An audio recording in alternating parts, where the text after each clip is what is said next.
2007 मध्ये तुम्ही पाणी पुरवठ्याचा प्रश्न मार्गी लावला किंवा ड्रेनेजचाही प्रश्न मार्गी लावला. त्यानंतर किंवा आता तुम्ही असं म्हणालात की मी आजपर्यंतच्या राजकीय कारकिर्दीमध्ये कधीच कुठला टक्केवारी खाल्लेली नाही. बरोबर. हे अतिशय दुर्मिळ असं क्षेत्र आहे. हे कसं जमलं तुम्हाला? आणि माझं राजकारण, मी राजकारण यायचं कारण मी काही पैसे कमवण्यासाठी राजकारण आलं नाही. मी लोकांची सेवा करण्यासाठी राजकारण आले. मी तळागाळाचा कार्यकर्ता आहे. मी कार्यकर्त्यातून घडलेले आहे आणि मी आतापर्यंत कधीही नेत्याच्या भूमिकेत नाही किंवा मी नेता मी निवडून आले मी नेत्याचे. मी आता सुद्धा कार्यकर्ताचे आणि शेवटपर्यंत कार्यकर्ता म्हणून काम करेन. त्यामुळे मला हा विषय नाही की मी राजकारण आले, मी पैसे कमवण्यासाठी राजकारण आलेलं नाही. मी लोकांची सेवा करण्यासाठी राजकारण आले. आणि मला लोकांनी काम नाही सांगितलं तर मला सुद्धा ते एकदम फिलिंग होते. आपले लोक काम नाही सांगितलं तरी मला हे होतं माहिती एकदम. असं लोकांनी काम सांगणं मला आवडतं. लोकांनी काम सांगितलं पण त्याचं आपण काम केलं पाहिजे.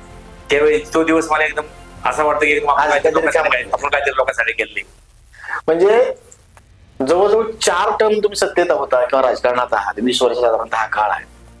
एवढा काळ राजकारणात राहून लोकांची कामं करून मोठ्यात मोठे प्रकल्प इथं आणून यशस्वी करून डोक्यात हवा गेली नाही किंवा आजही तुम्ही स्वतःला कार्यकर्ता म्हणताय. हेच तुमचं बलस्थान आहे आणि हीच लोकांची तुमची खऱ्या अर्थानं ओळख आहे.